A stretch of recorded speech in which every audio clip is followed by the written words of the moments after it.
আসসালামু আলাইকুম। আল্লাহ রব্বুল আলামিনের কত বড় নিয়ামত দেখেন।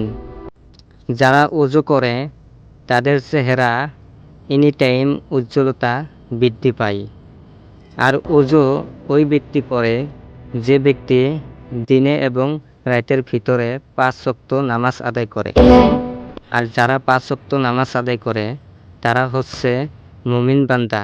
আর মুমিন বান্দা কখনোই দুনিয়ার কোনো কিছুকেই ভয় করে না। তারা শুধু আল্লাহ তাআলার ইবাদত করে এবং আল্লাহর কাছেই ক্ষমা প্রার্থনা করে। আল্লাহ রব্বুল আলামিন আমাদেরকে কতই না ভালোবাসেন।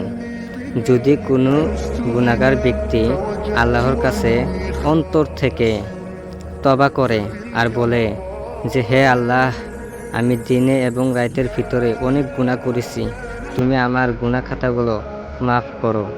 আল্লাহ এই কথাগুলো শুনে এত খুশি হয়ে সেই ব্যক্তির সমস্ত গুনাহ খাতাগুলো মাফ করে দেয়।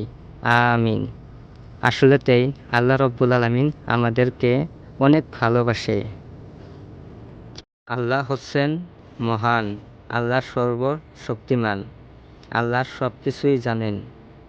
সেজন্যই আমরা গুনাহ না করে আমরা বেশি বেশি আল্লাহর ইবাদত করব এবং আল্লাহর কাছে ক্ষমা প্রার্থনা করব। আল্লাহ রব্বুল আলামিন আমাদের সবাইকে ক্ষমা করুক। আমিন।